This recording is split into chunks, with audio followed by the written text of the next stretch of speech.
you talk about these new battery technologies coming in. If anybody's seen, Samsung has a new battery that charges in 9 minutes. But the thing about it is it uses 1 kilogram of silver for each battery.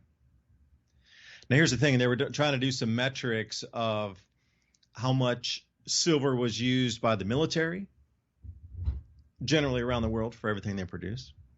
And then also how much was used by computer manufacturers, electronic manufacturers, et cetera, and more of the high-tech things from monoculars and everything in between to the photography. And, any device you pretty much have in your house has some silver in it, even to the copier in your house, the router, the laptop, everything has. But in addition, then there's that giant pull coming into this whole green revolution, which was making, silver production scarcer. I don't know if that's a word, scarcer. It should be more scarce. I don't know. Check my grammar, Cambridge scholars. But as we move forward, we're looking at those 3 different ideas pulling on the silver supply globally. It does seem that, it's poised to increase. And truly, I don't know if this, again, I would have to, see the materials science behind. Is silver a faster charging mechanism or vehicle to bring electricity into a battery? And if it is, how could we use silver wires to bring it into our plants or our orchards or our ground or remagnetize soils to get us with higher crop yields as well? Could we not use electromagnetism in different ways, shapes, and forms? Why does everybody only want to put it in a box? Why don't we ever want to put the same technologies in our orchards and onto our crop fields to allow us to do away with, and I wouldn't do away with, but lessen the use of herbicides, pesticides, fungicides, fertilizers, if we can get it free from the air, the millivolt charge that Tesla and Marconi and everybody else through history's talked about. Yet somehow we can only put it in a box. It's the only way you can get it. You have to plug it into a house. You can't get it for free from the ether. No, that would be disruptive, and that would be not allowed. Verboten, with the long R from Germany. That would be verboten. Just like many conversations in our world today. Ransom Godwin joining me tonight. Civilization Cycle, streaming on multiple platforms. Excuse our technical breakdown in the beginning. We just got into the top 1% of podcasts on the planet officially, so trying to scale up. And thank you for everybody supporting us. We are trying to scale this, and this is part of scaling, making mistakes, and going from 8 live feeds up to 15 live feeds. We're getting some breakage in here, but thank you for letting us to experiment. We're really trying to bring the message out to a wider audience. And Ransom, welcome again, and we'll roll through. I'm not going to be all spammy, but hey, what are you going on? What's happening right now on your idea, your mind, or what you're seeing out in the world that's getting us into the vortex?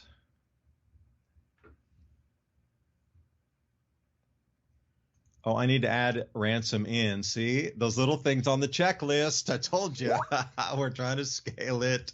And I got Ryan with me sitting right next, and we've heard Ryan talk material sciences before, and he and I did a bug out bucket that was that chlorine in the bug out bucket broke. Yeah, the bleach, because there was too much pushing and pulling on it. We tried some bug out buckets don't work. Bug out buckets, bad idea. But anyway, Ransom, welcome. All right. Yeah, so I didn't do it this time. It was someone else. No, something happened because they moved the servers, so it had a new link. That's all it was, I guess. But now that we booted Alex Jones off, I think we're good, huh? I'm been looking at everything, and all I'm saying now is it seems like someone is writing a sequel book to the Roaring Twenties and the Great Depression. That's what it looks like to me. I mean, it's just too many coincidences keep happening. And after watching the Democratic National Convention, I'm convinced that they openly just announced communism from what I was listening to, from capital gains to deciding what prices are, you name it. I mean, everything that people have warned about for years is now openly talked about, and people are cheering it, and it all sounds like a good idea, I guess, to some people. Hey, Ransom, can I stop you for a second? Yeah. Can you explain unrealized capital gains are? Because you seem familiar with that, and you're kind of upset, or you think it's absurd. Like, what's going on with that? Well, it just sounds, from what I understand, they'll be using this capital gains up to like 25% of stuff that you were left, like say you were left stuff and it had to do with trusts or stocks or bonds or any of that. All of that is income that can be capital gain taxed, or any inheritance. If you sell a property, you got to pay that capital gains tax on that property. And they're just talking about making it so high uh, that it's crazy. So the idea is, you have a piece of property, it's valued at whatever, it's valued at. And then there's Zillow and there's these other corporations that value it at their value. So no matter what, the idea is that you sell it, it's not the same value as the one Zillow is, because Zillow inflates all of the prices. And that's just one company, for example. There's many of them out there. But they'll base it on the price that people have projected for it when it's time to pay capital gains tax. These people have lost their minds, in my opinion. They are going to try to push obscene amounts of pulling in taxes in different avenues of life. Hidden taxes, right in your face taxes, and everybody's just clapping like seals over there. I think they think they're going to get some kind of free gift or a service out of, right. That's what I'm seeing. I'm sorry. And when you look at through the news headlines, it's mirroring the Great Depression. I mean, that's almost million jobs that they claim that they built in the last, since the old pandemic there. Turns out not real jobs. You can't make it up. And most of those were supposed to be rebounded jobs in the first place, right? So those weren't even new jobs in the first place. Those were people getting back to work. They counted that as new jobs. And now, oops, we kind of misestimated about 800,000 jobs or more. Who knows how bad it is? Wait a second. Were those the gold miners from 1849 that they're staking claims out there that they're trying to bring those back and add them in because you walked through a stream once? I don't know, man. I don't know. It seems like, everybody's trying to get their little piece of money before it collapses. That's what it looks like to me. I mean, I see kind of a nightmare no matter what happens. You think about it, a lot of people want to go the other way with, like the whole Democratic convention was, I'm going to say 95% orange man bad. But the 5% where they actually talked about things that they had planned, it's straight up communism. I'm sorry. I mean, I don't see it any other way. I just can't see it any other way. They want complete government control of every aspect of your life, and they're not hiding the fact that they want to do that. And like I said, there's just people that think that this is the best thing since sliced bread, because I don't think they really know what they're voting for. Everybody has reverted seemingly back down to a teenager in high school, and it's about a popularity contest. That's why these guys are paying, a bunch of influencers from TikTok to Instagram all over the place to pretend like they're in the club. And, George Carlin's comment about it's a big club and you ain't in it is becoming more and more apparent. And we've talked about it many times that, after the Hunger Games style glitz and glamour of these conventions, the hard reality of economies and things, that are happening around the world are going to come to a head. I mean, people seem to forget that right around election time, but this is the time for distraction. I'm sure we're going to have a couple of bigger things happen. Remember they were telling us that we were going to have 30 plus storms this year, and we really haven't had that. But, there's still time. We still have September and October for some more tragedy to happen. And most likely that's going to happen. It seems to be a yearly thing, despite, what number of named storms there is. At least one of them comes in on shore and flattens something. I don't know. It really seems like the dumbing down process, the idiocracy portion of the Great Reset has completely, they're done with that. Now we're moving to controlling every thought openly. And you know what's funny is, who would you have believed that you would have seen some of the stuff and the other parts of the Western world just a few years ago? I mean, would you have thought, wow, there really is ministry of truths out there in different countries? I'm not going to pick on any one country because they're sprouting up left and right in the supposed free world. We have them here man, too. Give me that full pasture of spring psilocybin mushrooms. I don't know. Do you have a license from the king to be able to go out there and cultivate anything that's off the land because you don't own it? Grain-fed cow, grain-fed beef. You know, it's funny. I have this property up in the mountains that I got left. It's not that valuable, but it's funny because I've owned it several years now, and then all of the sudden I get this bill from, like the people that's been the city has an ordinance where they made a deal with the snowplow company to charge me, even though there's no house or residence. It's a dead end road. There's no reason to plow it, at least in my spot. But since they passed that ordinance, they've been racking up this bill for several years. And also for the ability to get water, which there's no hookup and there's no line actually by the property. But by ordinance, I have to pay, I think it was like $60-70 a year. So they've been stacking that up. And then they just send me, a big bill followed by a threat of lien on the property if I don't pay it immediately because it's outstanding, which they've never mailed anything to this address ever before. And it's just funny how the municipalities will get their money one way or another. So a lot of people think that, I own my house, I got equity in my house. And if anything happens with the money and you can't come up with the dollar bills or the value of dollar bills, you're going to lose your property. Wait till the money's worth nothing and they're asking for, this big old number of money that you're supposed to owe them and you don't have it. They'll just come take it. And that seems to be like from the corporate level to the government level, they're going to get that money one way or another. We're transitioning into that time where there is nothing on God's green earth that is not metered by the state. So everything's going to be metered down to your last breath. There's no slowing this movement, it seems. And think about that. If this group of individual clowns that get into office, you're going to see no more energy. You're going to see a bunch more of these green hoaxes, basically, and everyone's going to get bankrupt, and they're going to start seeing it when they can't afford to go nowhere or pay for anything.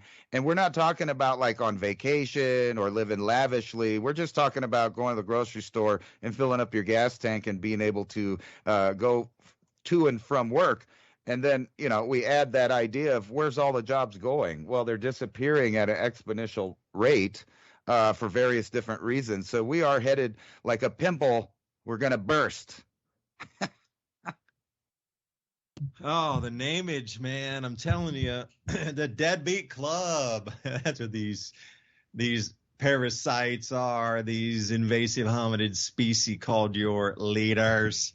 Take me to your invasive hominid species, like Deadbeat Club.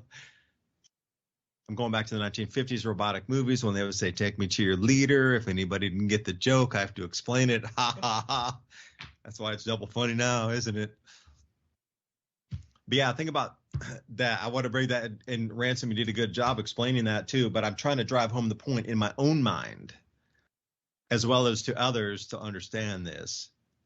Just because you own something and it goes up in value, even if you didn't sell it, they still want you to pay the taxes on the price increase every year.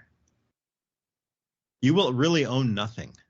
Because the reason I'm telling you that is because, Ransom, when you said that statement, I was looking at my own property and going, all right, I'll round it off, 20 acres. Okay, it went up a little bit since the COVID time to now. I didn't sell it. I'm dumping money into it, still trying to get the land cleared and things replanted out here and turn it into a working agricultural, food productive, excess place to be. But you're going to charge me taxes on something where I'm still living in the same place. I didn't sell anything. My wages haven't gone up, but you want to charge me 25% on just what, like you say, Zillow or somebody comes in and pushes up prices and like, what? So in the little town we're living in, I'm not going to exactly say where it is, but there was a small little coffee shop and hotel in town that had 6 rooms, but a large, what you call it is a multinational hotel chain is coming in to tear that down and put up their own and take it under management. And also down where there's a place on the river there's a restaurant down there. It's kind of a cool place. They're putting up 300 cabins / Airbnb rentals in glamping yurts. Like this little tiny town here. Right. So the property prices are slated to increase. They're building a new convention center / I wouldn't say convention center giant, but if you're talking a revival tent in the Southeast, revival, you're talking something like 30, 40, 50 times bigger than that, like in a main field right near the post office. All right, so these are kind of giantess things coming in. So what's that going to do with the property price? Obviously, it's going to go up. So am I supposed to pay that because somebody else, and see, this is, if you walk the thought train out with me here. Now, if every company could do the same thing with the same standard operation procedure, where a bunch of investors come into really small towns of like 1,000, 1,500 people, they buy up everything and they slam all these things in there, you're going to drive the entire price up around the community for everything. But then all of a sudden, suddenly you got capital gains at 25% on unrealized gains. If it walks out the way it looks, if it quacks like a duck and it squawks like a duck and swims like a duck, if it looks like it's going to be capital gains on this moving forward, you're going to have to start selling off your acreage to pay the property tax for the land that you still hold yearly. And you can't do that unless you have a full survey of your property for the new owner. So there's another $4,000 gone because at least to survey this property, the quote that this is years ago before like the vid got really deep in and a lot of people got laid off and thing. They wanted $4,000 to come in to mark lines that were already pretty much marked anyway, except maybe right up at the top of the mountain on the cliff face up there. Otherwise, everything had been marked out because it was old cattle fencing here.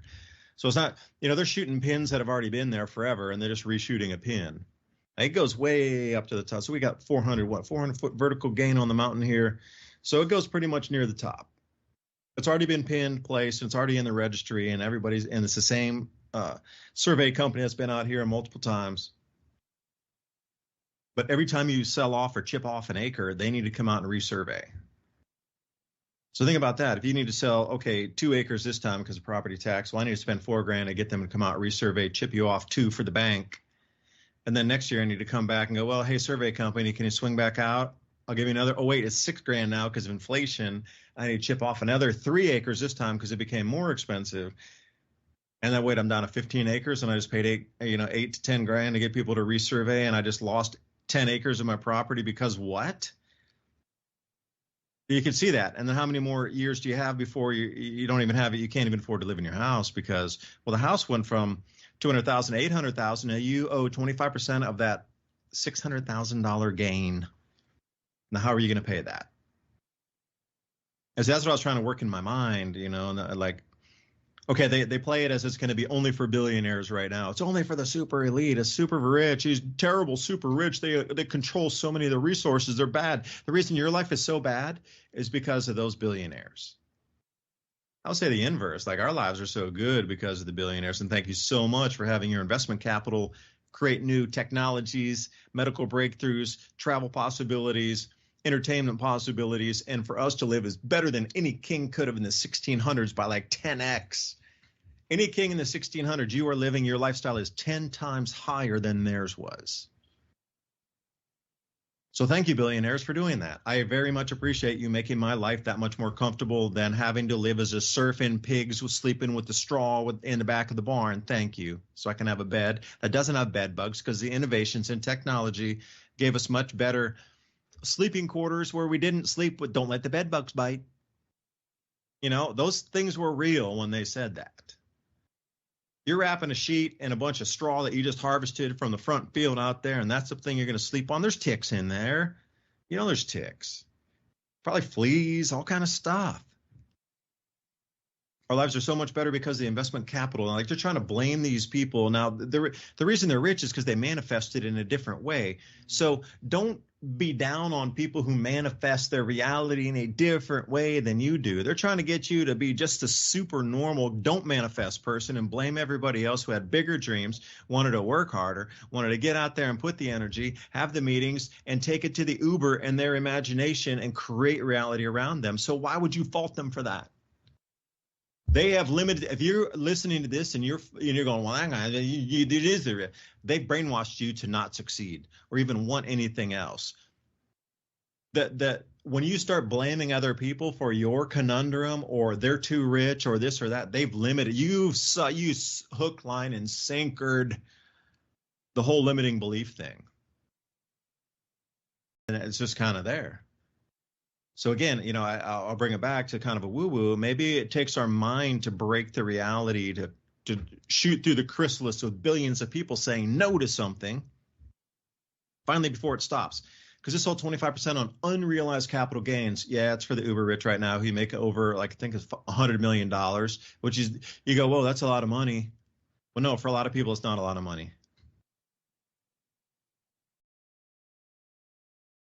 When is it going to come down to the people who make $10,000 or people who make $10 million? Once it get down to the like the double millionaires, at 10 million, single millionaires at like 8 million, 5 million, 3 million, they're going to start. What's the draw off line going to be? Well, 25% on what? You make $1 million? Well, you're going to hyperinflate. You got to realize, and if you're listening to my words right now, if you're alive and you stay alive for the next, how many years do you think, Ryan? Like 3 to 5 years, we're all going to be multimillionaires in American currency. The hyperinflation event is just going to rock us.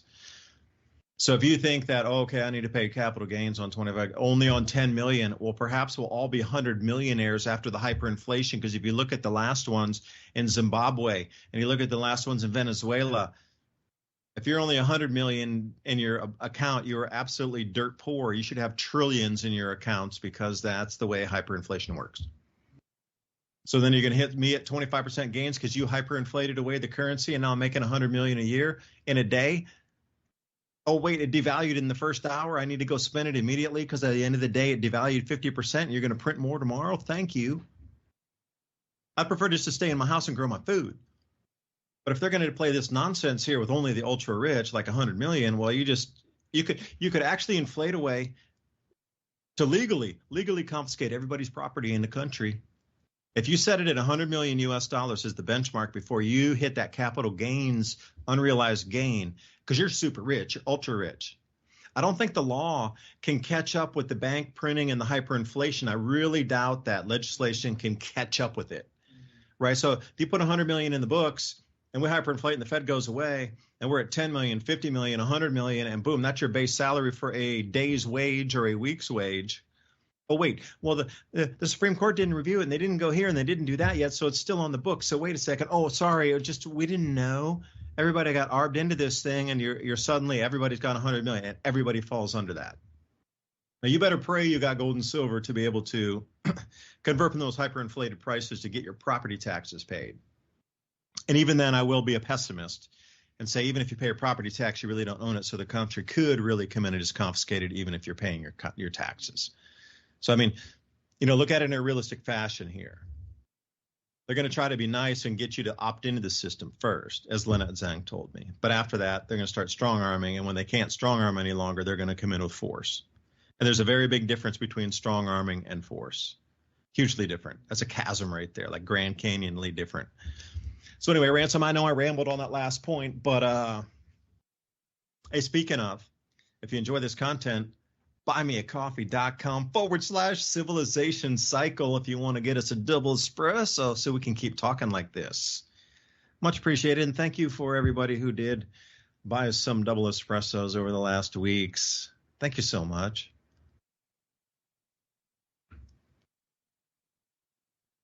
So, I'm showing everybody these headlines while you're talking about that.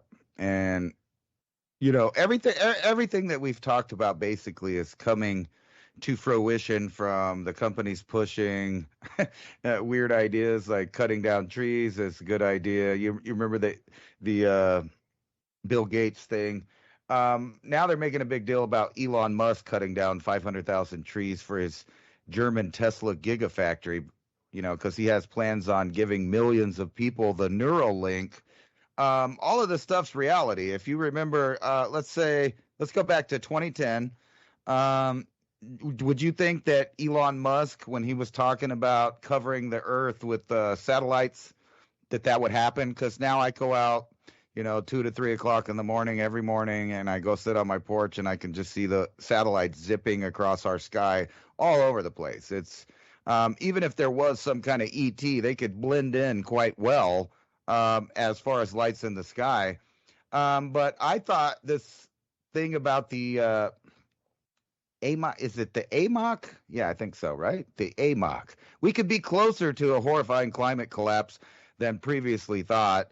Everybody's starting to see headlines that just don't fit in with the global warming narrative or the man-made climate change narrative. Here's another one. A rare August storm may bring snow to California's High Sierra.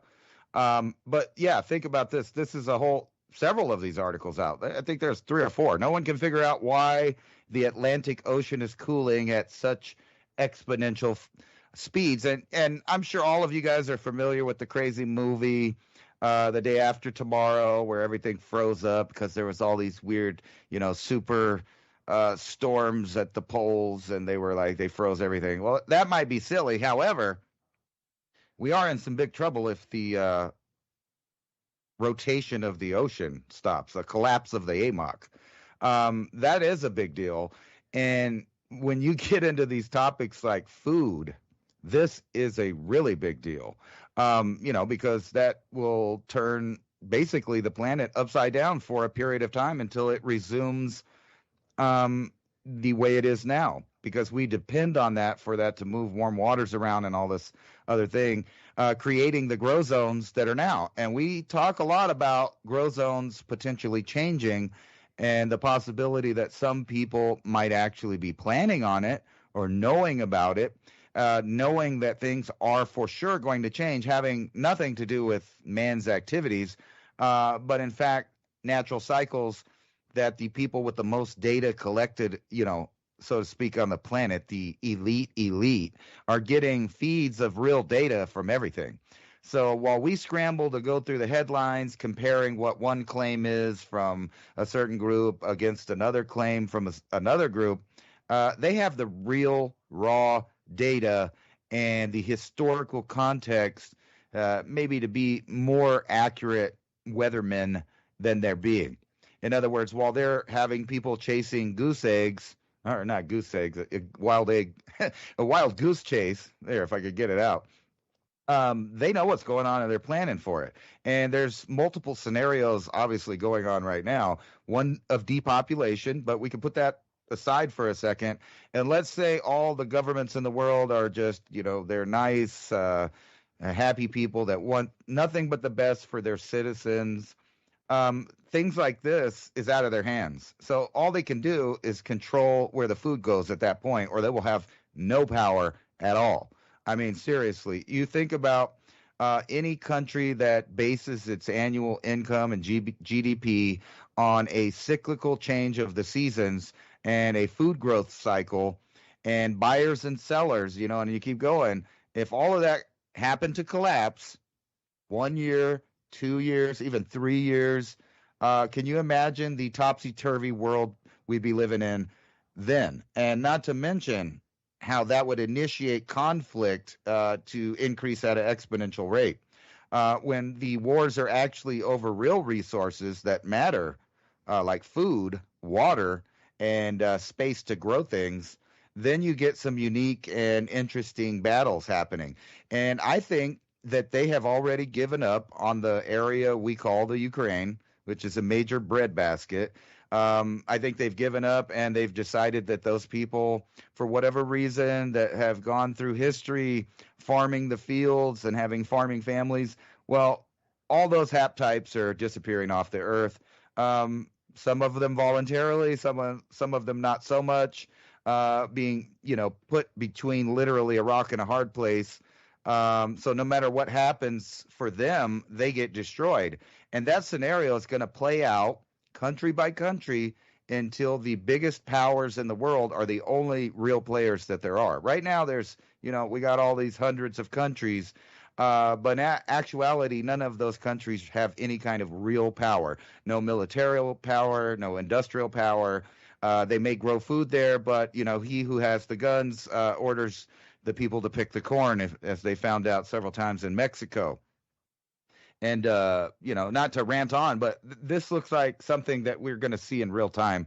And even if the AMOC doesn't, unstabilize or whatever, destabilize, we have other things that could possibly still do this. I mean, any impact, number of volcanoes. Matter of fact, if you've noticed, there's not so much hurricanes as there is a bunch of volcanoes going off right now. And we all know what happens when 5 or 6 of them start really putting out material into the atmosphere. Well, guess what? Another scenario, kind of like the AMOC, where the entire world's weather gets disrupted, or could potentially get disrupted, and again would have problem growing things. Like if you don't have it stored, how do you make it through 5 years of no food availability? Like that's a genuine question, because right now it's just in time. And every family in the U.S. almost is living that just-in-time style. They get their monthly money, they get the food, they put it in the refrigerator. By the time the month's over, they're done. They don't have anything. And even worse, there's an increasing number of millions of people that are now stuck on the ordering online thing. And, every time I try to watch television, just as a anthropological study, more like, it's just commercial after commercial about food delivery, pharmaceuticals, alternate lifestyles. Everything basically destructive to a civilization is what is being promoted at this time. And it doesn't matter how simple or neat it seems, because they've been really using that futuristic concept to lull people into going back, regressing to the feudalist system. It's in a weird mindset that they're getting people to volunteer for the system. And people talk about universal incomes and things like that. I will bet money that both candidates start talking about something like that by the time the election happens, because I think everybody knows the bubble is so close to popping. All they're really doing right now is trying to manage which way the building falls, so to speak. Yeah, and hey everyone, this is Ryan here, David's neighbor, and Ransom. I was laughing just now because I feel like the exact same way when I'm watching TV. I feel like I'm studying it for an anthropological reason. I'm sitting there watching the commercials, being like, what are they trying to tell us here? But I saw the same headlines that you were seeing with the Atlantic cooling at a record speed, and no one knows why earlier today. And I was actually gonna bring that up to David before, because that was a fun one I saw making the rounds. And coincidentally, right now I don't think we hit the record cold, but we were just touching the record cold the last couple of days here in Tennessee, which is for August. So it's pretty nice out, but it's like high 70s in the day, and then touching it's in the end in the 50s at night. So that's pretty crazy for Tennessee in the August. But yeah, and then when it comes to, climate cycles changing and creating new grow zones around, David was just telling me all about some crazy rain they've been having in Saudi Arabia earlier, just a few days ago, and how that grow zone's going to change, and how some conflicts could be being fought over there in the near future, water wars and whatnot over those grow zones. And yeah, you're on the money right there. I don't know if you want to elaborate on that at all, David. Yeah, I would. And the first thing I'd like to say, though, is repeat after me. There is no scarcity. I always have money and resources to benefit humanity. Now, you have to say this and you have to really believe it, because I really absolutely believe a key is what they've been trying to dissuade everybody in the world from taking advantage of. Your innate God-given rights to create on this planet in this realm. They fed us that there's scarcity. There's no scarcity. Scarcity is a created concept. If you've ever had a garden, you know how bountiful your gardens are. They grow so much that you can't even eat it. You have to give it away. And that's the greatest thing, is because you're giving it to somebody else. You know how cool it is to bring something from a seed and grow so much? I mean, this is one of the best things I've ever grown. The smells are amazing. Tastes are amazing. And I can give it away because there's so much extra.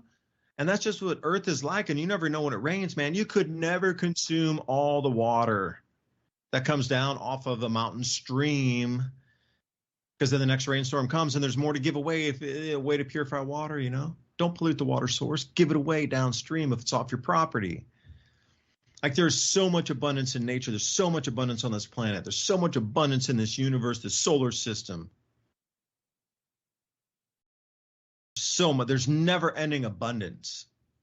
But they've somehow twisted that and brainwashed you into there's only scarcity. How's that even possible?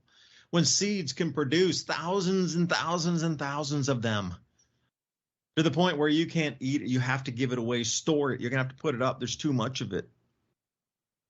Now, the same thing with food, they've tricked you with the money and your ability to create something that you could barter or trade or subsist or outright buy. Why do you have to? Why? And I was listening to the news report, like Ryan was saying, it's anthropological study. Look how the politicians now are talking about your hard-earned money. Man, money's incredibly smoothly, like water, easily earnable month after month. Why do they teach you that it's hard-earned money? Why isn't it the easiest thing you've ever come across? Because your passion creates messaging that people would resonate with and say, hey, I like what they're saying. I want to listen to them. I would like to support these people. There is no scarcity. I always have money and resources to benefit humanity. And that's the whole thing. You can't be selfish about it. It's to benefit others, to bring out, to create community, to create more bountifulness on this planet with the people that you surround yourself with, or those that get your message, that understand there's a possibility for them to use their mind to create as well. Should that not be a benefit for a plus, everybody win, win, win, win, win, all the way down? Should it not be? That should be just like the base, like a stand. That's the foundation. Benefiting humanity, following your passion and understanding in your mind, absolutely, unequivocally, without a doubt, 1000%. There is no scarcity. Scarcity is manufactured. Scarcity is a concept put forth by government to make you pay for things or not manifest at the level they are in a coordinated fashion to keep you in that level where you are stuck currently. If they want to keep you at $20,000 a month, or I should have said $100,000 a month. But if they want to keep you down at, how much would it be? $2,000 a month for your earnings, and now you get on all these social programs and this, that, and the other because they've taught you that you have to be, it's hard-earned money, then you've fallen into the trap. The trap is the reversal. And see, this is not only this. There's a message in here. The way that the planet is being controlled right now is through scarcity and through difficultness and things that are impossible to achieve, because through our schooling system, they've taught you that you have to work, not manifest. They've taught you they have to obey somebody else instead of manifesting your own reality around that. That's what has been taught into our society. And see, that's the way it breaks free too. Because if you and us and millions and billions of others can think in a certain direction, the world changes, and all these maniacal ridiculousness that we've been talking about tonight simply stops on a dime. It never goes even 1/5 of 1/8 of an inch forward because we all said it stops. So it just simply stops. It's been like that through history. That's the only thing in history is something changes. That's, there's a couple standards in history if you look at it. Constant change is the norm. But at the same time, when enough of society says we do not longer accept this idea or narrative or way things are done currently, it simply stops, because those at the top know they can't push it any further. Okay, we're going to adjust. We're going to hard left, hard right, whatever, straight, go over the hill, down the valley. It changes completely. And you could look at example after example, example. Well, I'm not going to say them here because we'll probably get banned because those are the big ones.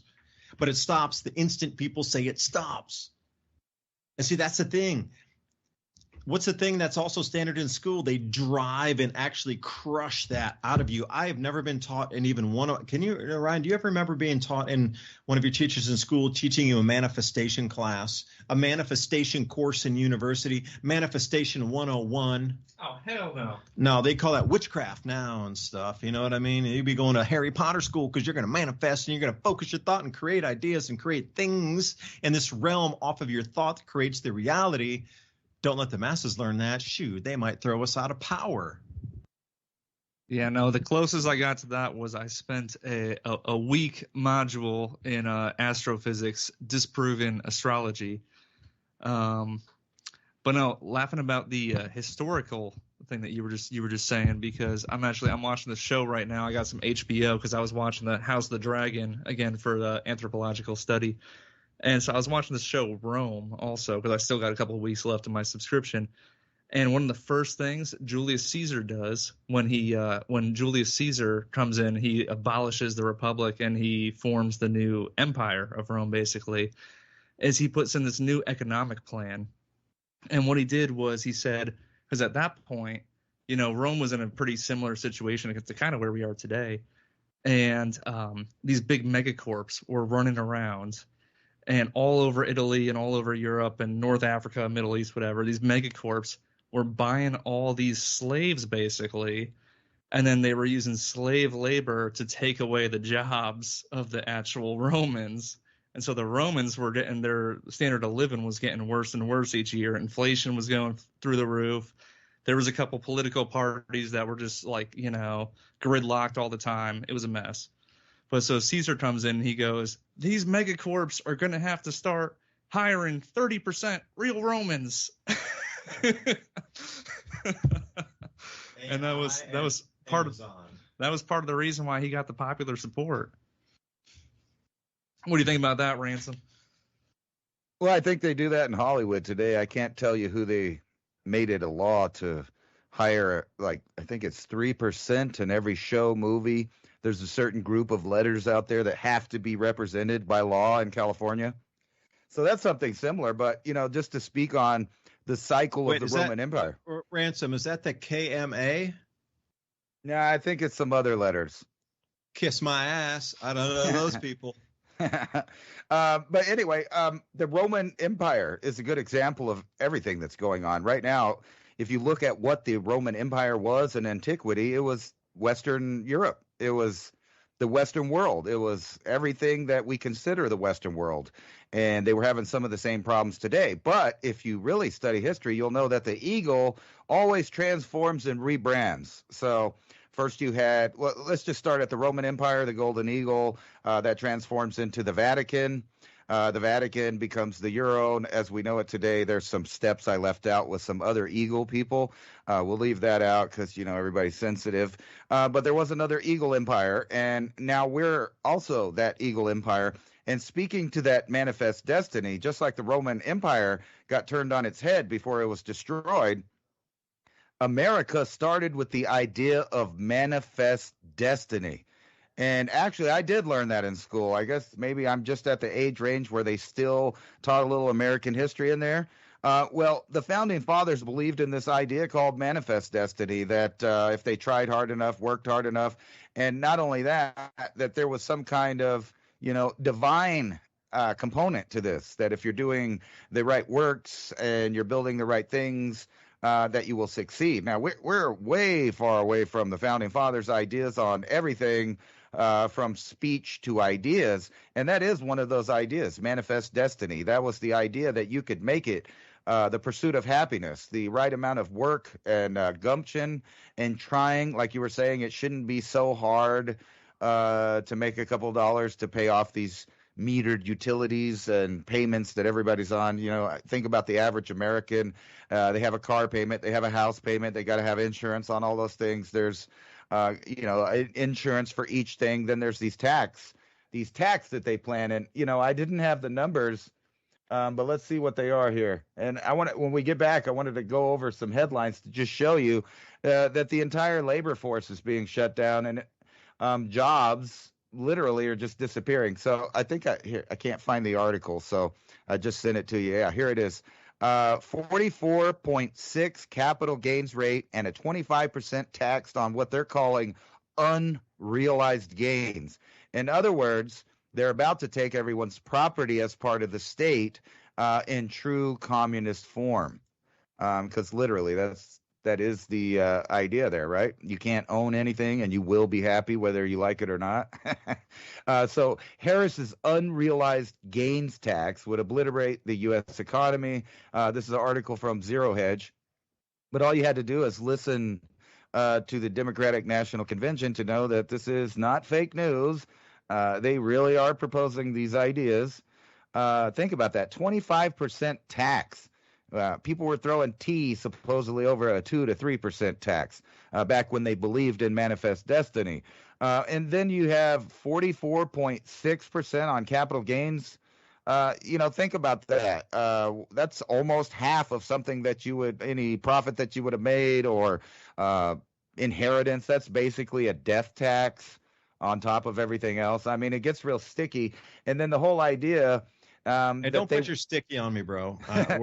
We're coming up to the break, and hey, you're magnetic hijacking, and didn't you hear that? I heard a beep beep, so I thought we were coming on the break. I was trying to go out with a funny little statement here, but remember, capital gains, the only way you'll ever survive that is by owning metals, because the metals, whether it's gold or silver, tools that you can trade for something else, the value is going to stay with that. Like, you can just trade that piece of metal for the pieces of paper to pay in the beginning. Sorry to cut you off. Ransom, go until we get to the music, man. Oh, wait, we're already at the music. I guess I timed that pretty well. See you. Come on back in a couple minutes. Remember, there is no scarcity. We live in a beautiful world. Let's talk about solutions. Our premium beef cubes are sous vide, freeze-dried, and ready to be eaten right now, or in a decade from now. We want you to eat our beef now, so you can buy more. Prep with steaks, not with beef crumbles. This is a high-quality product. It's all American beef and 100% natural. None of that craziness of lab-grown meat and mRNA jabs. Our beef has a shelf life of 10+ years. This is high-quality cooked and freeze-dried beef for long-term storage or not. Eat well today and eat well tomorrow. Click the link in the description to get your Prepper beef with Prepper All Naturals, so you will always know what's for dinner. Clear Cleanse is the most powerful spray cleaner on the market today. No elbow grease necessary. Pro Clear Cleanse cuts through grease and grime like a chef's knife. Finally, the one cleaner that can do it all. Powerful surfactant cleaning technology cleans ovens, glass, porcelain, even polished wood. Environmentally friendly, less packaging and waste with no harsh smells, pet safe, child safe. 5 tablets equals 1 bottle of traditional cleaner. It's 5 months of cleaning for a fraction of the cost. Behold the grease-erasing power of Odor Crush. Simply drop a tablet into your bottle of warm water and shake it so it is evenly diluted. Spray the surface you want cleaned. Let set longer for tougher grease. Take a paper towel or a reusable cloth and wipe. Done and done. One of the best things about Pro Clear Cleanse, it's you can take it anywhere. Hiking, camping, or on vacation. Without having to buy or bring cleaner, you can store the same potential in the tablets, then just add water and bam, you have a bottle of cleaner. Order now and make life a little easier and cleaner. It's unknown if early man knew they would be the progenitors of great civilizations, or if they knew when their empires would fall and disappear into history. Fortunately for us as modern man, we can recognize that we are at the precipice, a point in history where we can see the cycle changing. Where we go from here is up to us. It's the whole like global, warming crowd. Is they really go crazy whenever there's like really hot weather. but whenever these cold weathers are just all over the whole country, they get real quiet all of a sudden. Are those crickets? But they did say they managed to pull off tomatoes using hoops and thermal mass, although the peppers failed. Condolences for your peppers. That means for farmers market or any kind of market, prices up for your peppers, because they're major pepper producers like apple producers. You got to look at Southern Oregon. They're massive fruit and veg producers. So look for prices up on that. Just an early warning, if you're into your peppers, get them now, buy extra, dehydrate them, freeze them, do whatever you do, because they're going to get way more expensive shortly. Again, beef is one thing, corn's another, wheat's another, but coming way down to peppers to take that out of your diet, they're getting nefarious right now. They're getting nefarious. Oh, yeah. And then Gary Menserati, I've seen Gary in there a few times. What's up, Gary? He says, strange weather here in the Pacific Northwest, same area, feels like fall. Weatherman says record cold front incoming, snow in the Cascades. What? I do believe I have seen snow in the Cascades before, Gary. This might not be the first time. This early, man. This early. And then I did see another comment. I've lost it. It was a while ago, but it was when we were talking about unrealized gains and property taxes. And it was someone saying that when everyone has to start selling off their assets due to all these unrealized gains, then the price of the assets should go down due to just basic supply and demand. What do you have to say about that, David? Yeah, for a minute, until BlackRock, Vanguard, and whoever else comes in and starts buying all that up. But see, that was the plan anyway in the beginning. So you can already see the problem, reaction, solution. You can see how it's going to move already. Like, they've broadcast their moves so much that you can see clearly. When I originally started looking at people like David Icke and Alex Jones, back years ago,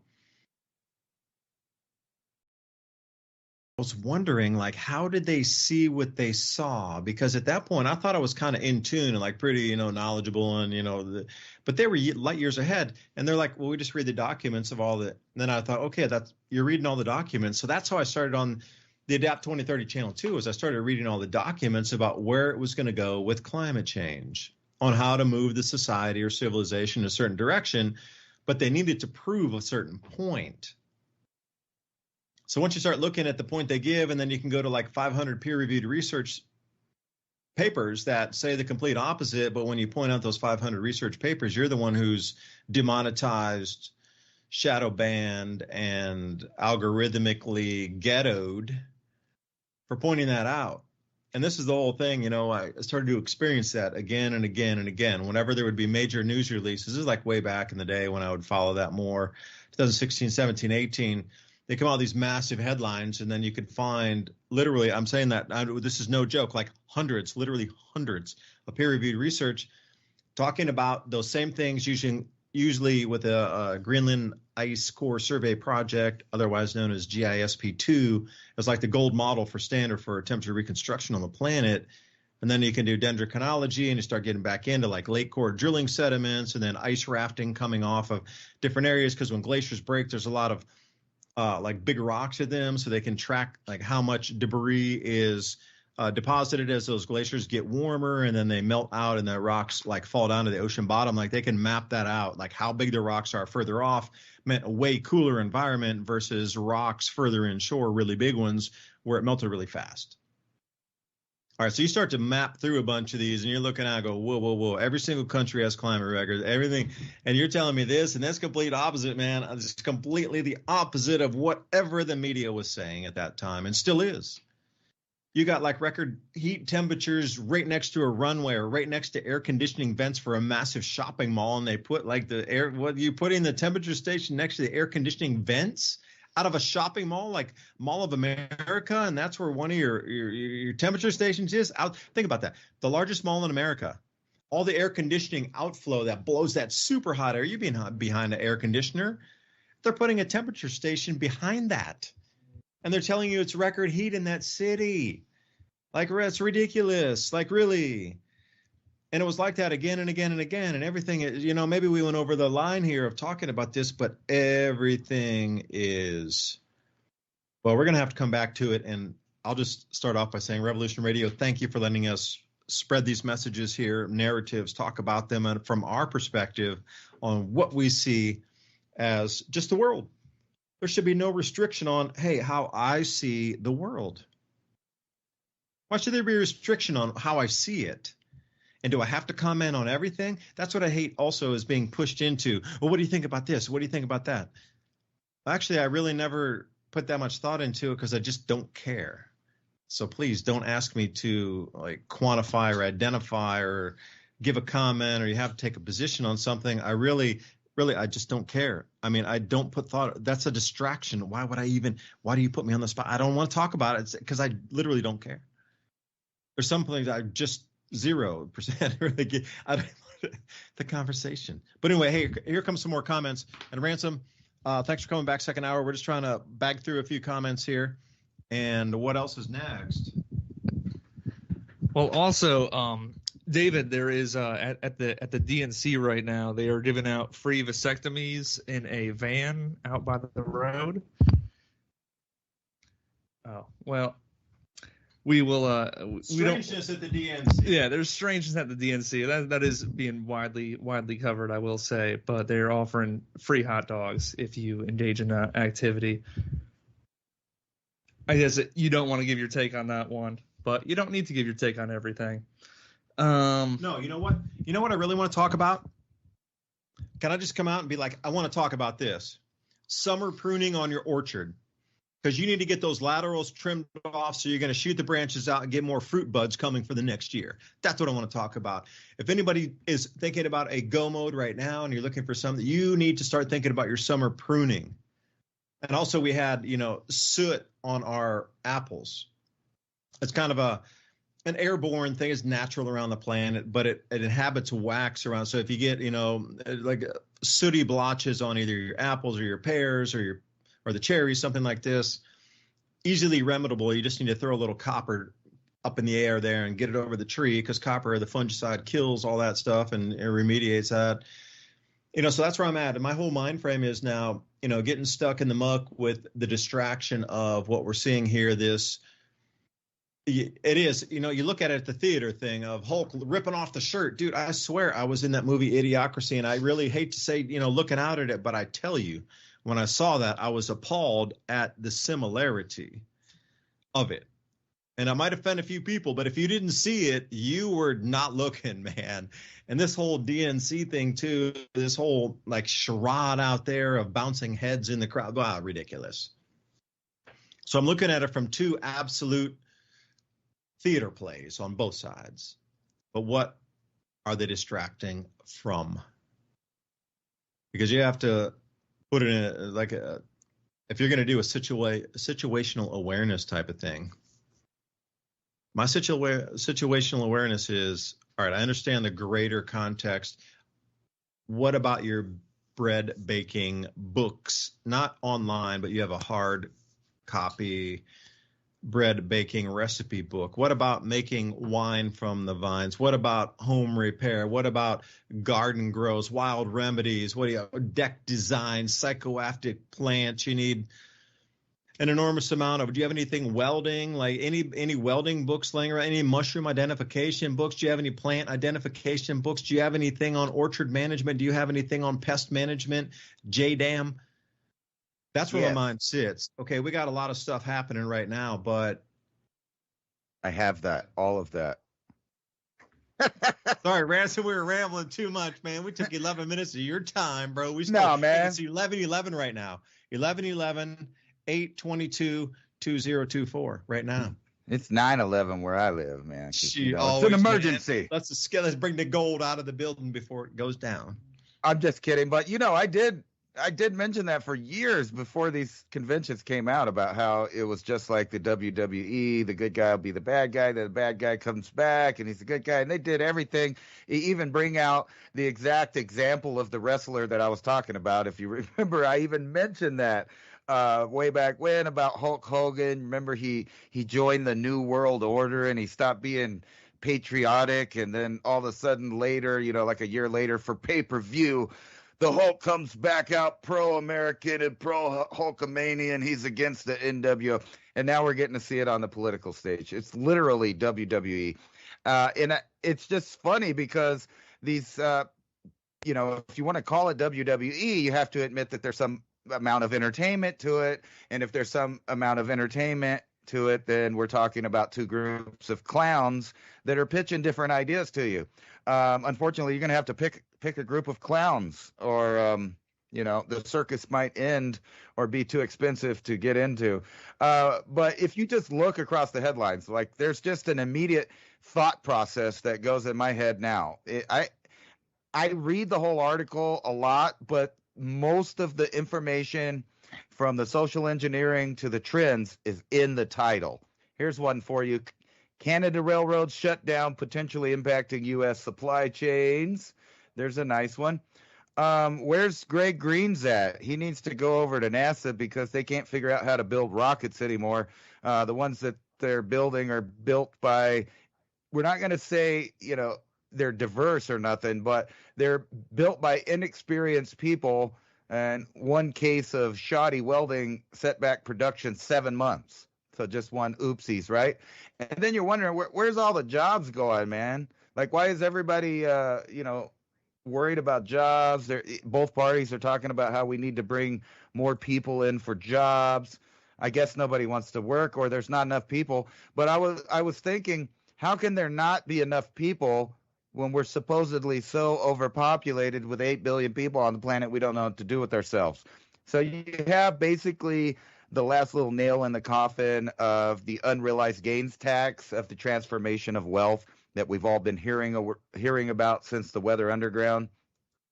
Here's some countries that use ChatGPT. These are all the India countries. I thought it was ironic because you want to know where a lot of you know, content is coming from that's AI generated.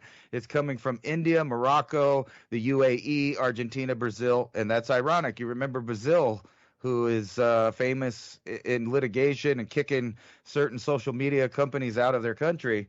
Here you go. GM continues reversing pandemic hiring spree. They're laying off thousands of tech workers. And keep in mind that most of the people that are losing their jobs are in what industry? That's tech. That's the industry that is soon to be replaced by almost all robotics and AI and learning machine workforce there. Fascism 2.0, the changing face of social media censorship. Soon the AI will have control of that, and it won't be like a group of people that you can blame or say, hey, they're not letting us have our opinion. The AI will decide who can say what. And matter of fact, I just had an experience with some of the software that we're paying for that really rubbed me the wrong way. One of the softwares that makes the, you know, the AI face move and stuff, I loaded in the Declaration of Independence and it was deemed violent speech and they would not allow it. So you couldn't make an AI say the Declaration of Independence. It was censored. It was considered political and therefore not historical or anthropological. It's political and it's violent and it's dangerous. And this is our Declaration of Independence. But to move on, Ford ditches plans for their electric SUVs as the industry continues to backpedal from EVs. But you wouldn't know that if you were listening to the DNC. You'd think that that's the future. This is another one of the green cons that's just not working out. And if everything's going over to automated cars and things, notice that they're not going to be using these electric ones. Tech tycoon. This is relatable because we're always talking about, you know, proper preparedness and prepping and planning. What happens when a billionaire can't even see the trends and he gets killed in a tornado? Tech tycoon Mike Lynch confirmed dead after tornado capsizes a super yacht. Just proving that, guess what? It doesn't matter who you are. If you're not prepared, you're up the creek without a paddle. Cyber attack, and just get used to this. As everything transfers to everything digital, the new excuse for everything is going to be cyber attacks. Cyber attack this, cyber attack that. You can't afford groceries, cyber attack. There's no gas at the gas pump, cyber attack. The money ain't worth nothing all of a sudden. It's not our fault, cyber attack. Cyber attack hits U.S. defense suppliers of critical chips, impacting our ability to fulfill orders. What orders? The military-industrial complex orders that, mark my words, will also soon be only built by robotics, because that way they can eliminate compartmentalism, whistleblowers, all of that stuff. All right, so oil giant Halliburton reportedly hit by cyber attack, disrupting its Houston operations. But that's okay, because we're going to shut down all the gas and fracking and all of that until you're sitting in your house burning little coals. And then here's this, I thought was a great article from Zero Hedge into the Great Depression, right? The roaring 20s and the creation of the Fed. Now we skip forward. What's about to be created now? I don't know. But here's another example of AI taking over human jobs, but this one's more like I've been telling you guys for months and months and months and months. Managerial positions. Tech takeover plans for AI to run city as the mayor candidate. I'll just do that so I don't tongue tie myself. Insist the Vic bot would be good for democracy and host meet and greet. So not the first time that I've pointed out that they are transferring over control of infrastructure and governmental operations to artificial intelligence. Uber to begin offering self-driving cruise cars. They don't have enough drivers, I guess. They don't want to have enough drivers. No, it's not that. It's that you're being replaced, and they don't want you driving around. And then, we'll get back to this. A rare August storm may bring snow to California's High Sierra, while the local news broadcast is still telling me that we're suffering from global warming. But where was it? I wanted to point this one out. Supposedly, and I'll get back to this Cuban Communist Party leader whose dream of communism was so good that he lives in Miami instead of in Cuba.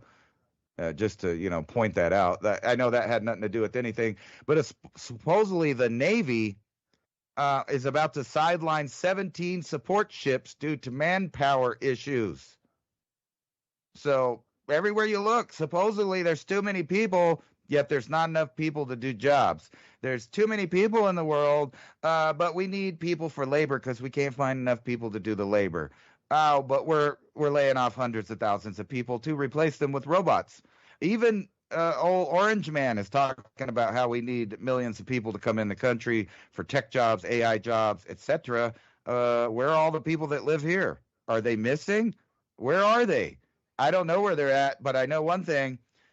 It's becoming to get to that point where if you live in the U.S., you're going to be the one guy that works and pays your taxes and supports, and there's going to be 3 other people that are drawing off of your income.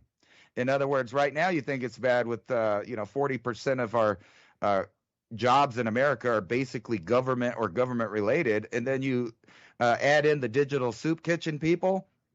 Now it's starting to look a lot like not Christmas but communism, and they may just we may just get to see this cool thing happen in the next 10 years.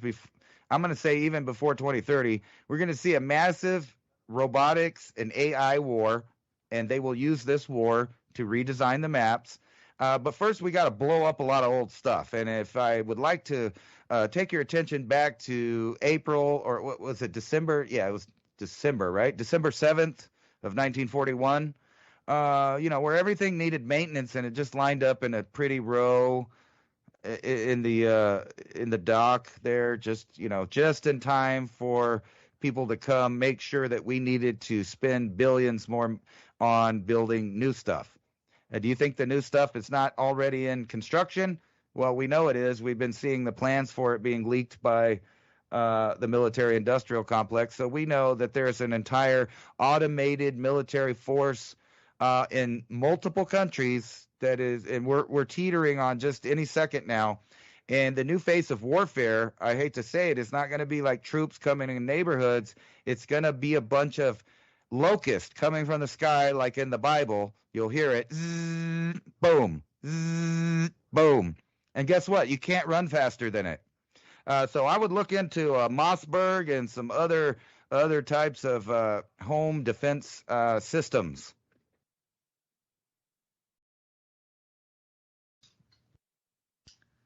Yeah, Ransom, you had a lot of good points there. And again, this is Ryan here, but I wanted to jump in because you mentioned a couple of things that are kind of right in my world.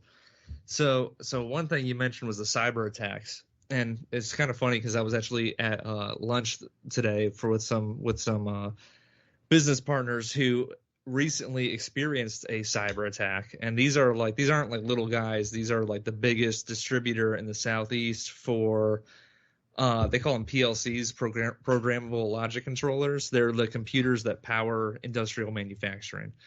And so these guys are the biggest distributors, like 80-90% of the ones in the US and the Southeast for these things. They got hit by a cyber attack last year, and they were down for 2 months over that. It was a ransom attack, and they wanted them to pay that. The cyber attackers wanted a payment of like several $1 million or whatever. Otherwise, they wouldn't give them their database that had all their previous like sales and purchase orders. Like they blocked them out of their like customer databases and everything. And the company wouldn't pay. They were like, "Oh, we're not going to negotiate with terrorists, whatever. We won't pay you." And so they got totally blocked out, and they had to spend 2 months rebuilding their database from scratch, like all hands on deck. Like, can you imagine having like thousands of employees and having to pay them all for 2 months to like rebuild a database from one cyber attack? That's crazy. Yeah, and this is just one company that I happened to talk with like earlier today. You know, like this is something that's super widespread that I don't think like it's not super widely reported. Like I feel like it's more common than it is reported, and a lot of companies kind of don't want that blemish on their record of being the victim of the cyber attack, so they'll keep it on the low. You know, yeah, we got hacked, whatever. You know, but they don't bring it up too much. But for the record, I had nothing to do with it. I keep getting told about these ransom attacks, and I didn't. Right, I didn't do it. You did. Well, confess, and we will let you. Well, I'll tell them that it wasn't you this time, Ransom. But another one you mentioned was some kind of rocket that had a welding failure. And a big thing now, you know, people always mention, oh, go into the trades. So don't go to college, go into the trades. And for the most part, they're right. You know, college is a scam. It's super inflated. It's like more inflated than anything else nowadays. Like if you look at like, you know, the amount of time that's gone by and the amount that college has gone up, college tuition versus like the average person's income, it's absolutely insane. Trades are way better, like 9 times out of 10, unless depending on your passion, you know. But one I would not recommend is welding right now. And, you know, there's going to be a few welders out there that are shaking their fists, and, you know, they're really smart dudes who've done a lot of good stuff, and, you know, I respect them. But one that is definitely trending towards robotics is welding, and that's something that I do. I do in my line of work, and I see the way that robotic welders are expanding over time. How fast are they compared to a human, though? They're just as fast as a human, how precise? They're just as precise. And that field is saturated as far as kids leaving school, going to trade school. That specific one is saturated already. So imagine the bust and the crying when they find out that there just isn't that job availability as much as they thought it was. Well, the limiting factor right now is if you have a certain type of weld that you have to do, if you have to do it more than like 5 times, it's better to do with a robot. So a robot can do like a weld. If you do it more than 5 times, it's better to do it with a robot. If it's just like a one-off, it's still better to do with a human, but even that's the robots are getting better at that. I talked to a guy recently. He owned a small machine shop, and he spent like a period of 1 or 2 years like training this new kid who was learning how to weld. He was paying him, he was training him, he was teaching him. And then as soon as he taught the kid how to weld, presumably to be an employee, he hopped off and joined like a larger corporation. So the kid went off to join a larger corporation. The dude just spent the last 2 years training him. He got pissed off. He bought a robotic welder. He named the robotic welder after the kid that left. And he said, well, Jimmy's still here. He's a robot now. So I wouldn't recommend welding, but a lot of the other trades are still really good. Repair tools. Well, if you need, as a hobby, it's good. But most of the other trades are still really good, but welding's a little a little weak right now, I would say. But Well, I would think that kids would be wanting to get into robotics and learning how to program AI, or at least to deal with the AI that's being created. Oh, the programming side. Yeah, that comes into the tech side. So, yeah, well, for me, I'm the same. I think I would want to explore the tech more after my mower keeps continuously breaking down. I want to become an electrician because I'm running wires through my mower continuously. So for me, like learning how my mower breaks down a lot makes me want to take more advanced electronic courses so I could rewire that thing without all the safety features. Like I am not going to step off of a moving mower with the blades moving and go have a cup of coffee. Like, just let me live my life where I can get the thing to start without you turning everything off on 3 different flanges. If I sit off the seat, it turns off. I don't know, the brake gets off. I have the thing pulled up and the brake's on, it turns off. Just let me, that's for the dummies. Like, take all the safety. Wonder, that was like in the 1970s, man. If you couldn't get it together and you got run over by a mower because you left like 3 things off that you should have just known, like put the brake on, turn the thing off, and then like split the handles apart, and then I can get off the thing safely. If you didn't pass that course and you're going downhill and the mower blades are still on, you didn't put the brake on, and you need to like step over the handlebars to get through it. What Darwin Award, bro. Like, well, that's funny. Don't penalize me because the Darwin Award winner got through that, you know? That's funny. My grandfather actually got his toes ran over by an old school riding lawnmower because my brother messed with the gear or something and it started driving. It mowed off 3 of his toes. And you would think in America, and this boggles my mind, in America since Radio Shack, you guys remember Radio Shack, you could go buy anything there. You could make a remote control anything with the parts from Radio Shack, or at least their catalog. I never understood why people across the South and everywhere would be out there mowing their lawn, and like it's super hot and humid outside. Why aren't they sitting in the shade with a remote control driving that thing around? And now, because we were too lazy to do that, the companies are coming out with AI controlled lawnmowers and things that you don't even have to be out there in danger. No, go ahead, Ransom. He was just saying there's a few up here in Knoxville right now. Oh, of the AI controlled ones? Yeah, but you think that we would have done that anyway. I'm just saying, like you were talking about taking a break with your coffee. You should be able to sit there and relax and just drive that thing from the shade. But for some reason, we never went in that direction. And that's something that's uniquely American, that we've always had the aptitude, the ability, and for the most part, up until recently, we had the manufacturing centers to build everything ourselves. And the way that the stores were set up back in the day, you remember, it was things that you could fix, like you were talking about. You could go to a dealer or a lawnmower repair service, and they'd have anything you needed in there, belts, fans. I mean, like anything that you needed for your model, the guy would probably have it, along with the weed eaters and stuff. And I know there's a bunch of those still operating. And imagine how popular the older models of things are becoming because those guys don't want to work on the electronics. The same thing's happening in the field of mechanics. There's a lot of shade tree mechanics, but when it comes down to that computer in the car, they're lost. They don't know what to do, and they have no training, and they just can't work on it. That's why the dealerships have went in that direction, to keep everything in-house, everything disposable, and everything where you have to replace it, not repair it. And anything, like I've been shopping at Tractor Supply. I can't get a hose that lasts more than a year.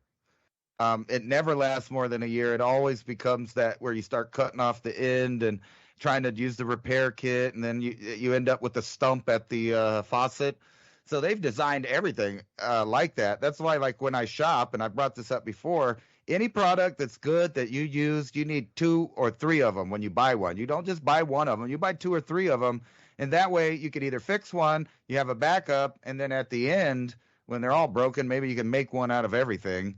But I was serious about the trades and the robotics. The next generations are either going to have to learn robotics and programming, or they're going to be enslaved by it. And there's only real 2 choices there. You need to understand your enemy, so to speak. No, you're totally right. And I will say the Gen Z people, I worked with a bunch of Gen Z people, and they do pick up the robotic stuff pretty quick. So there is hope yet, I would say. But one thing, and this is David and I were just kind of mouthing at each other about this, but not financial advice. But if I were to invest in something in the future, if I could figure out how to do this, I haven't done this myself, but I confidently believe that robotic lawnmowers are going to take over, because ain't no one want to mow their lawn every week all through the summer. And right now, probably only 1% of lawnmowers are robotic. And everyone got the Roombas. They got vacuum Roombas all over the place now. Those came out like 10 years ago, maybe. Those are all over the place now.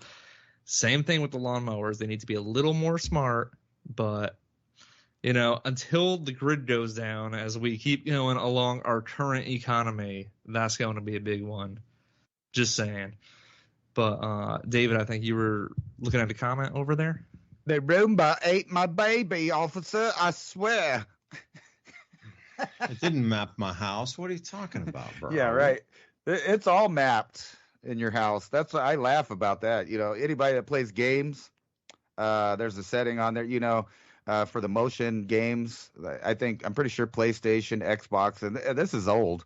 They've been making an infrared mapping of your house, and those are just those two products. Imagine the entire network of things like your utility meters, your smart devices, your phones, your tablets, your computer. All of it's doing that. And I know a lot of people, I see them on TikTok, they get their mind blown. Look, it's taking a picture of us, because they finally discovered when they went in their security camera that their phone is so active when they're not doing anything with it.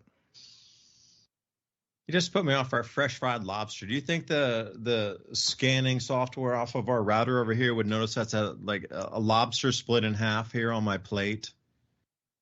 I don't know, man. It's getting kind of ridiculous. But I don't want to eat. I don't want to eat seafood. I'm just kind of tired of that. But Mary Wins over here on our Rumble live chat. Thanks for the comment. Been offline for more than on.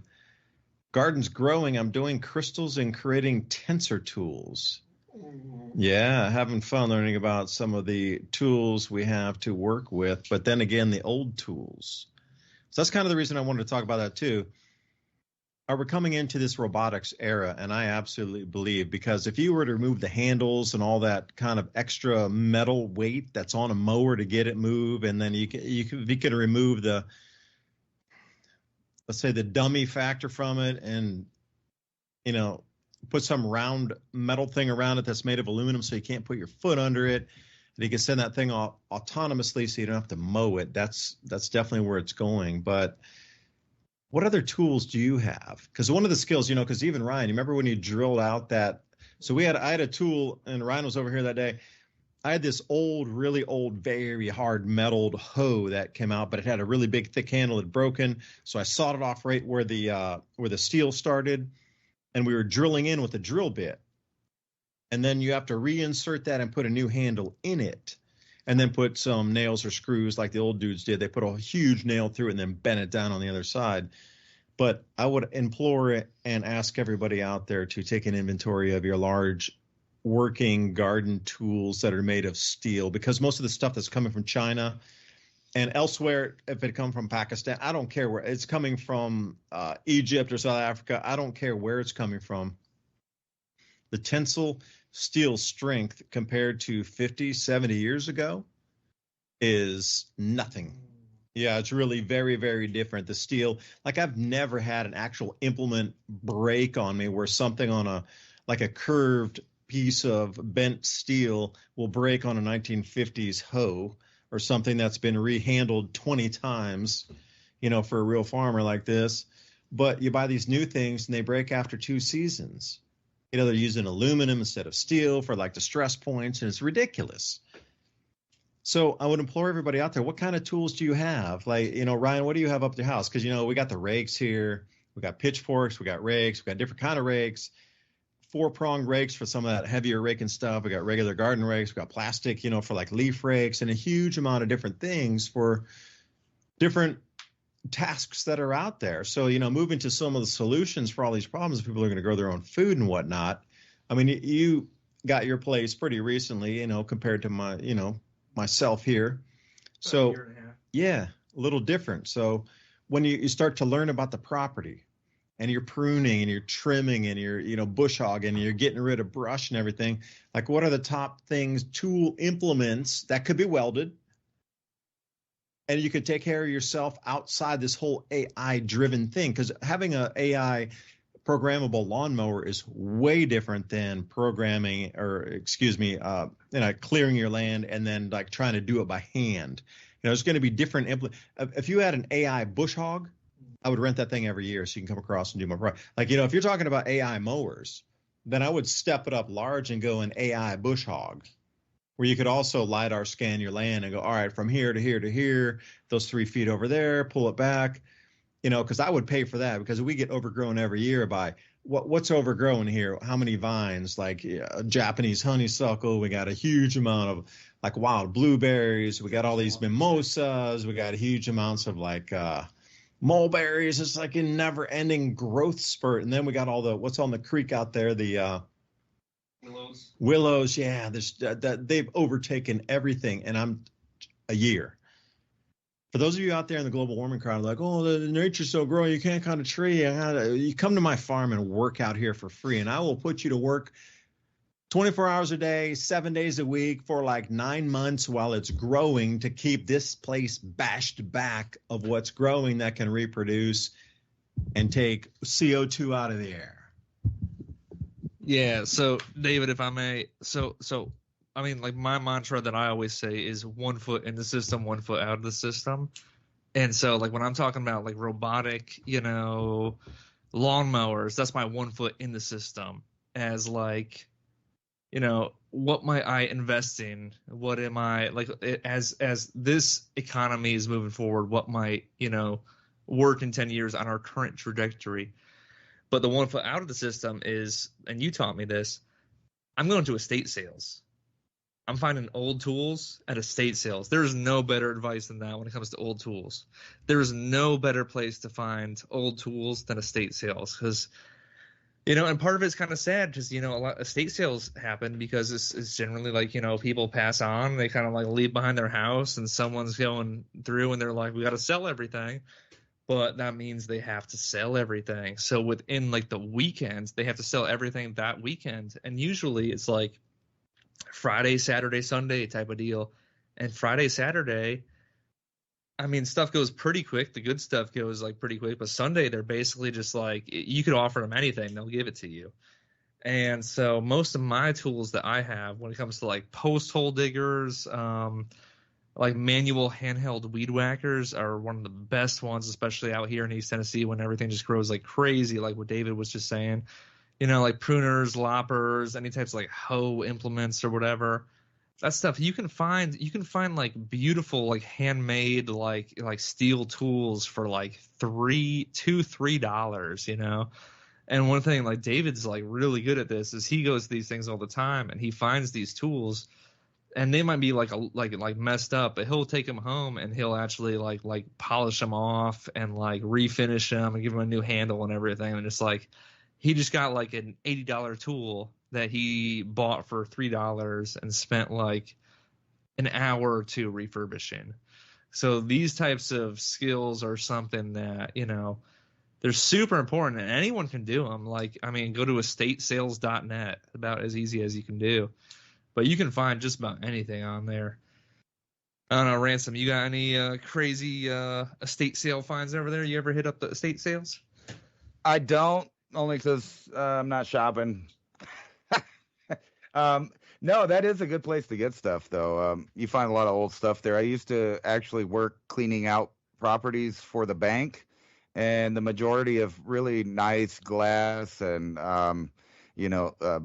cutlery and just everything that would be nice. Can't keep it if you can't get it within the couple hours that you're supposed to, clean that place out. If you don't have it, it all goes to the dump. And I'm talking about lots of antiques, tools. Well, of course, people go through it. The workers usually, whoever contracts the job has already went through it and got all the really good stuff like guns and medals and money and whatever else found there. And then They hire people to just come clean it up, and you would be amazed at how much stuff just goes to the dump. Which brings me to my next question, because I remember last time you were on, we were talking about John Deere and automated farming. And here's a article here: AI in agriculture, the future of farming, increased yields, reduce cost, and develop a more sustainable ecosystem using AI in agriculture. But I just wanted to see how fast and, how quick it would be. Like if I had money and a big farm, how fast could I get into that? It seems pretty fast. You just go right over to John Deere, fully automated tractors and tillage. If you own your own stuff, here's like a website I found in seconds for combine parts and other accessories to your AI-powered machines. So all these companies are now coming out with all of this stuff a lot faster than people think. And I realized that only a certain group of farmers are going to be able to afford and maintain, or even understand how to afford and maintain these type of tools, which leaves it to, I don't know if you guys possibly have seen the movie Logan. But they do a lot of predictive programming in Marvel movies and other movies. But one of the scenes in there is they go to, I think it's Colorado from Oklahoma, or maybe it's New Mexico. I can't remember. But anyway, on the way there, they stop at a farmer, and that farmer everything is AI. The whole field is being taken care of: the weed eating, the watering, the silage machines, cleaning up the area, all of it. And you think, oh well, that's sci-fi, that's fictional. That movie was actually portraying 2024 in the movie, and now it's that time now, and they're readily available. I mean, you can get it.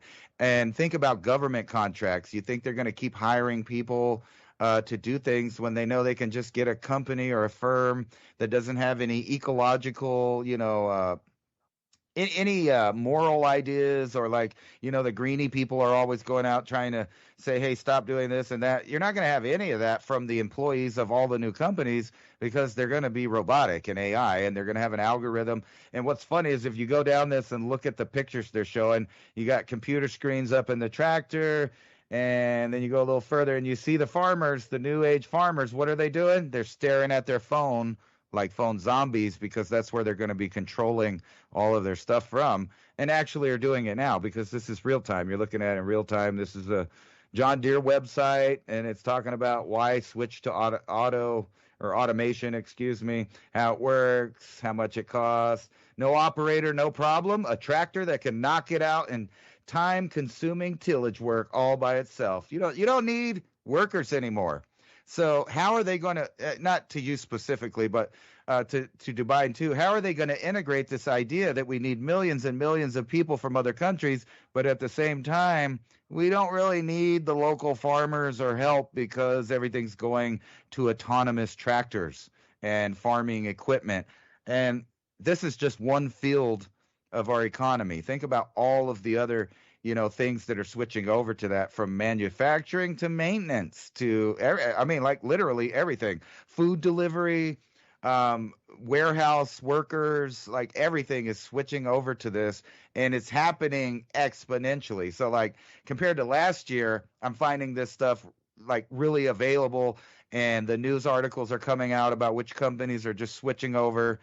It's really crazy. So the question is, are we going to live in this idea, you have the left and the right kind of pick moguls and billionaires to like?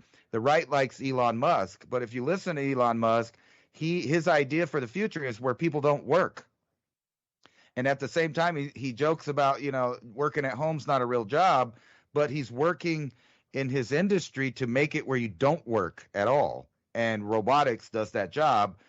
Meanwhile, you can be offered input through the device, and that's going to exponentially increase in technology too, the interface between humans and technology, all the way down to where you could sit there like David DuByne was talking about, drinking your coffee, relaxing, while your subconscious tells the AG technology to take care of that farm for you. Yeah, no, we're definitely getting hit by the 1-2 punch between robotics and, frankly, open immigration that's been happening in the last few years. I was talking to Ransom. I was talking to my childhood best friend growing up yesterday. We were talking for a couple hours there, And he just started some new job, and he just said, you know, it was kind of like, you know, weird because spring, it was kind of a, you know, soil, unskilled labor and it just type job. He smells was so pressure fresh washing houses and when you whatnot. till it up, and it's just And the he said he greatest was like the smell. only person there that spoke When I English. started farming, And he was like, I feel like I should I can be, pull up you the know, I have a app, college I can degree. I feel like I monitor should the be tractor, see somewhere how much that, of like, the you field know, it's gotten tilled. I feel like I can should be check like the beyond fuel this or level. whatever. But he's I can in check the app Massachusetts. to You know, he's see over like Cape how Cod much and of the field everything. is But left. you know, it If just there kind of was shows something you in the how field prevalent that that is and it how it, you wasn't know, sure about, the really tractor will affects stop and average alert citizens a me. lot. Is this something I can go around? But Do I need to he go was out and also remove telling an me, and object I from the wasn't even really that field? aware of The app of this, but you know, gives me I all grew this up in information. Connecticut, growing up, and you know, so did he, and he was telling me that they've been having crazy floods the last week, like crazy. And David said that he actually did a video on this recently. I haven't caught it. But a couple towns that were right next to my hometown that I grew up in had it was an event that they had 12 inches of rain in one day. 12 inches. I remember we had 6 inches here last year, and that was insane. My duck pond flash flooded like 5 feet. It was crazy. But they had 12 inches of rain in one day. And my friend's mom's house got totally destroyed by the flood. Totally destroyed. He was telling me that he was making a GoFundMe. He was doing all this stuff. But he was saying that she had a home insurance, of course, and she had a home insurance appraiser come by her house, and the home insurance appraiser says, we can maybe give you a little bit of money in this corner of the house because a tree fell on this corner of the house. But the rest of the house that's totally destroyed by the flood, we can't give you anything because you didn't have home insurance, or you didn't have flood insurance. I'm sorry. And it turns out a lot of people in the town did not have flood insurance, and so it was a very common thing that was affecting a lot of people in the town there. And so right now, they're basically everyone there up in Connecticut is like fingers crossed petitioning Biden to give them federal relief because it's all flood damage and no one had flood insurance.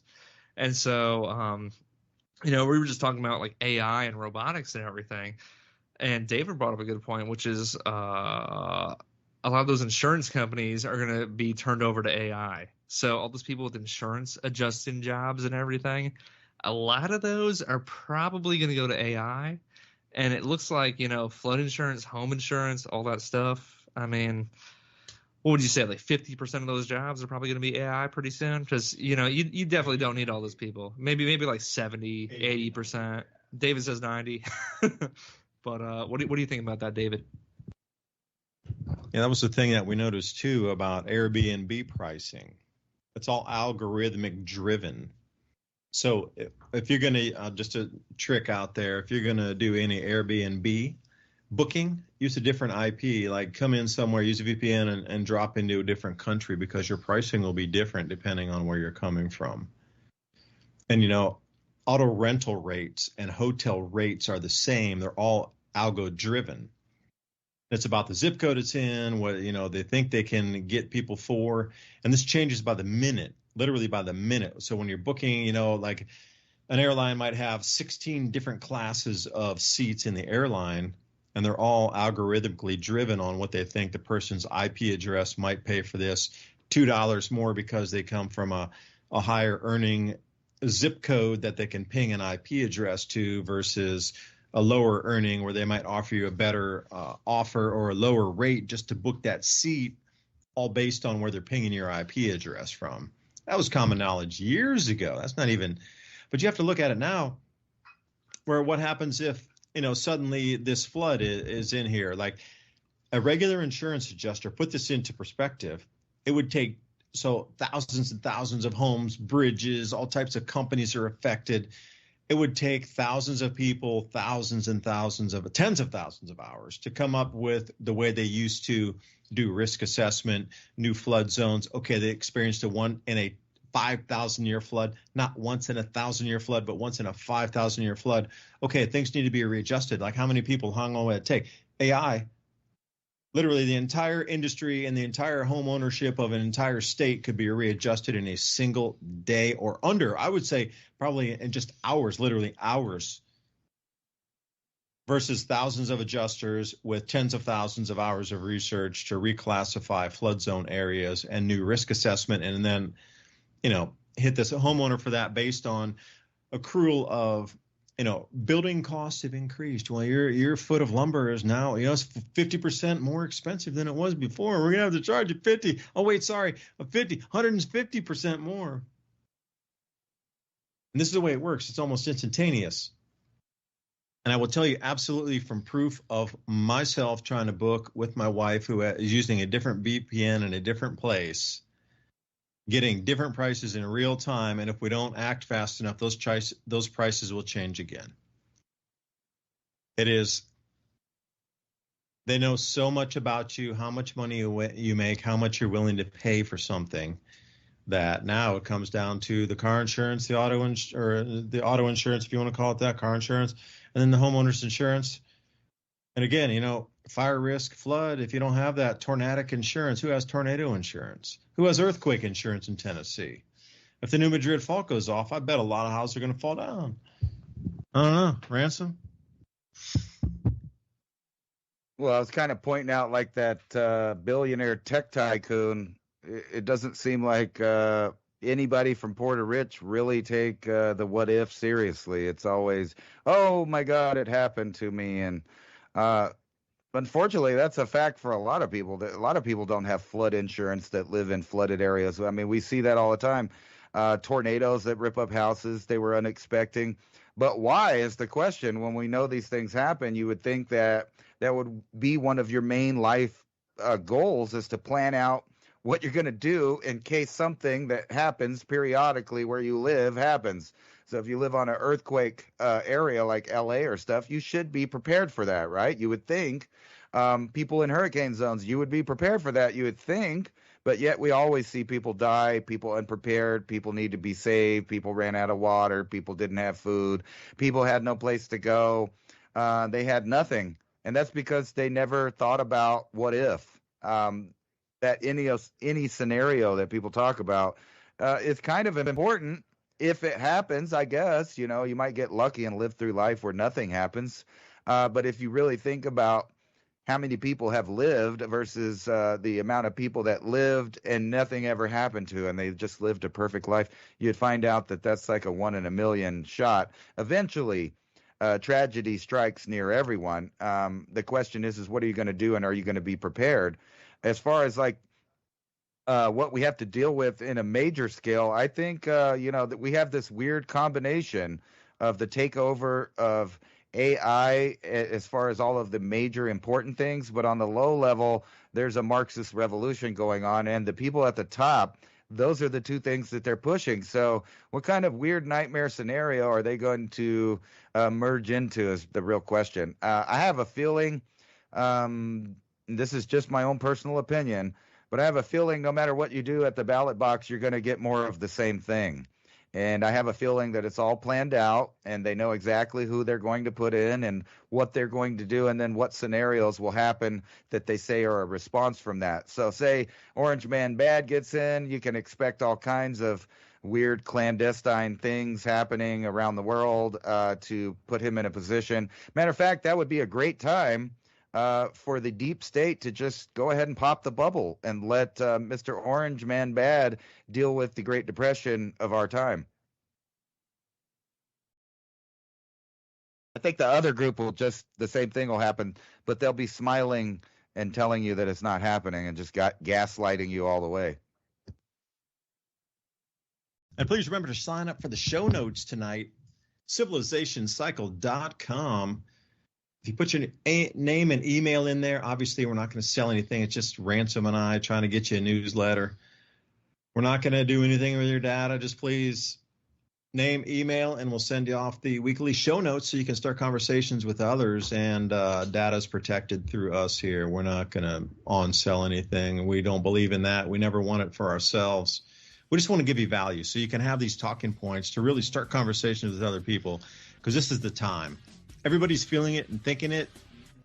They are, and they're really receptive to it. So just have a bullet point note of things to talk about. You might want to choose one out of the 8 10, 5, whatever we send. If we think if it's not really that relevant, I'm not going to send you 10 BS points. I'm going to send 4 or 5. CivilizationCycle.com. And thank you so much for listening to us tonight. You know, it really is important that we listen to your comments and get these ideas shared in the community. Until next week. Bye for now. Good night, everyone. Y'all. Ransom. Thank you for listening to Revolution Radio.